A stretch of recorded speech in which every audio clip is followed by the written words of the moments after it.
Welcome to Stop My Crisis. I'm your host, Vivian Gaspar. In this country, 44 million Americans have outstanding student loan debt. That is a crisis. And here with us today is John Philip Festa, who has been a practicing physician assistant for over 22 years. In 2016, Mr. Festa was voted the New Jersey Outstanding Public Education Physician Assistant of the Year in recognition for his work preparing college students to achieve their dream of a career in the PA profession. His new book, Reveal the Physician Assistant Within, is the basis of the curriculum for the Excell Pre-Physician Assistant Clerkship Program, which he has founded. Mr. Festa, thank you so much for helping people understand that there are alternatives to have more certainty with the career path that they choose when they go to college. Well, to cut down on some wasted student loan debt, because it does happen. What compelled you to create this pre-physician assistant coaching program? Well, as you mentioned, Vivian, 44 million Americans have student loan debt, and that the amount of that student loan debt is $1.5 trillion. And that's actually more than double the consumer credit card debt, and it is the second highest amount of consumer loan following mortgages. So that's even more than the credit card crisis people talk about. Yep.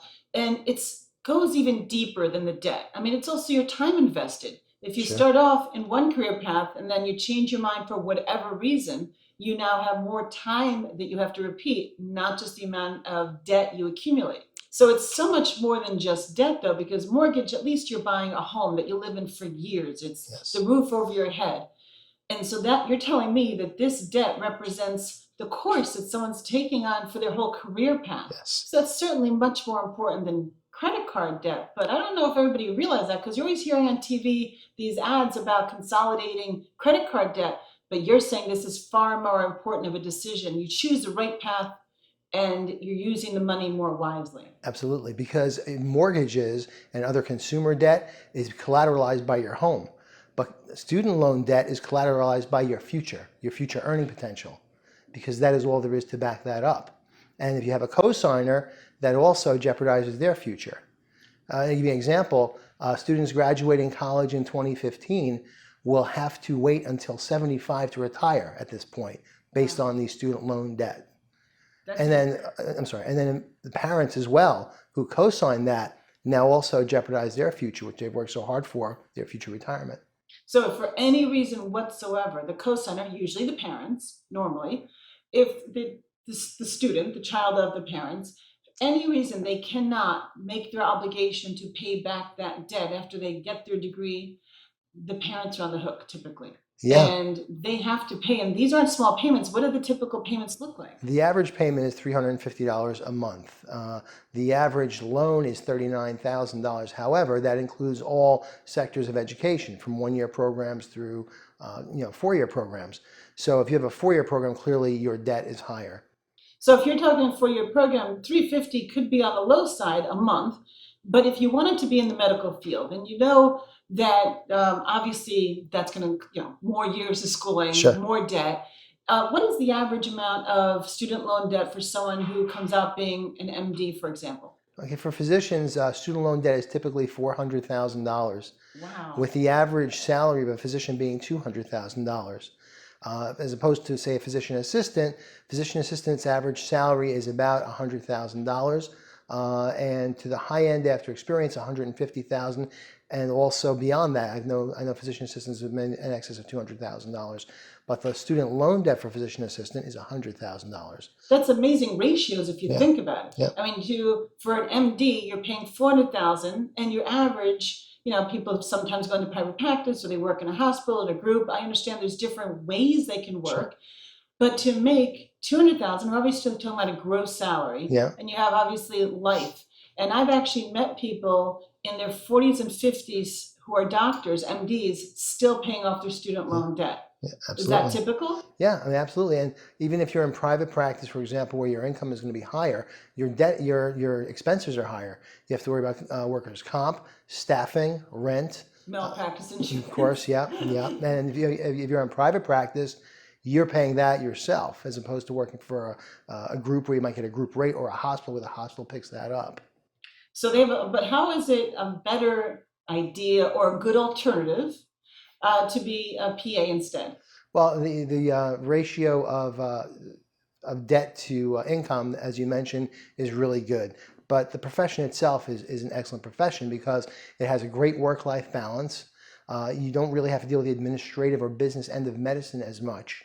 It's also a shorter period of time. Typically, physicians take about 10 to 12 years to become a physician in their total education, whereas a PA can do it in 6 to 8 years. Wow, 10 to 12 to be an MD. Yeah, And that's not even talking about going into surgery or something more specialized. correct. That's just 10 to 12. hmm And then to be a PA is a third less. Yeah, roughly. And it depends on the program you choose because PA programs are between 27 and 34 months Wow, in duration. that's definitely a savings. And of course, obviously, people have to remember it's a wonderful idea and a professional choice to become an MD.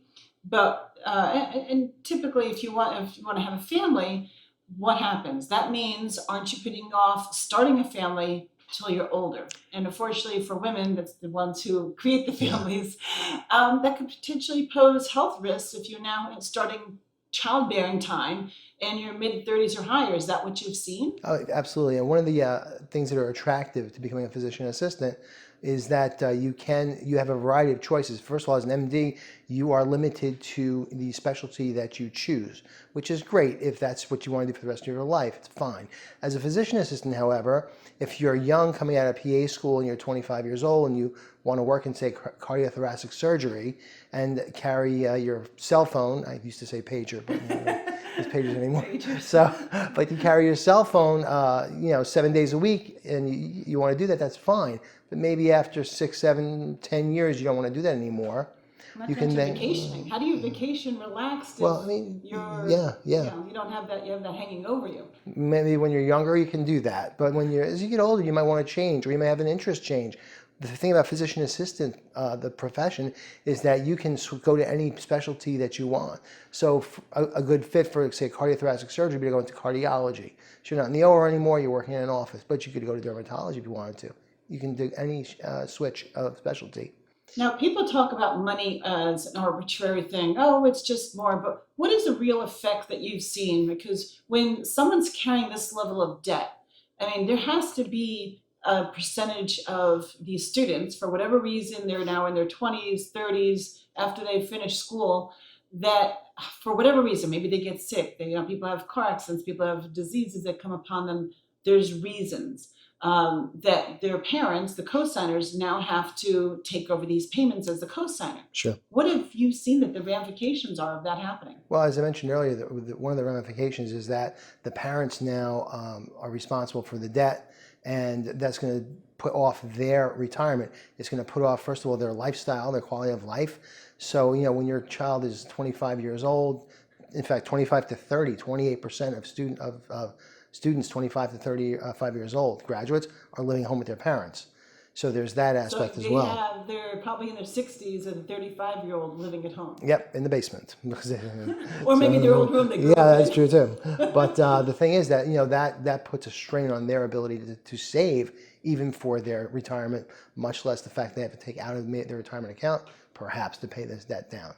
Or what about if it's unfortunately makes it more challenging for them to pay their regular bills? Yeah. They're now in their 60s or maybe even 70, depends on how much student loan debt we're talking about. If you're talking about them being overly generous and co-signing for MD level doctorate school. Yeah. And now maybe they're having difficulties, they want to retire, but they have to pay their mortgage still. Yeah. Maybe they had to remortgage their house to even assist further. Sure. They're not taking the vacations they've been looking forward to for the last 40 years while they were working. But the money that you're talking about, medical school, $400,000, that's a huge sum of money. But even a college graduate from undergrad, you're talking about $39,000, $40,000, $50,000, $75,000. That's a lot of money too. I mean, and most people, that would have a serious effect on their lifestyle. And that causes stress between family relationships as well. There are falling outs between children and parents. Sure. And then it goes beyond that too. It goes animosity developing between spouses as well.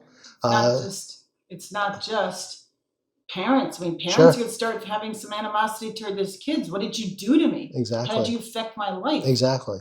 I mean, and we're in our 60s and we still have someone in our 30s living with us. Where's our privacy? Sure. And we're supposed to be empty nesters. Yep, exactly. What happened? And the point too of our program is that we try to give students a feeling or an idea of what the PA profession is, because if you go into a professional program versus say a liberal arts degree, but if you go to a directed program, law, engineering, medicine, physician assistant, the job opportunities out there are much greater.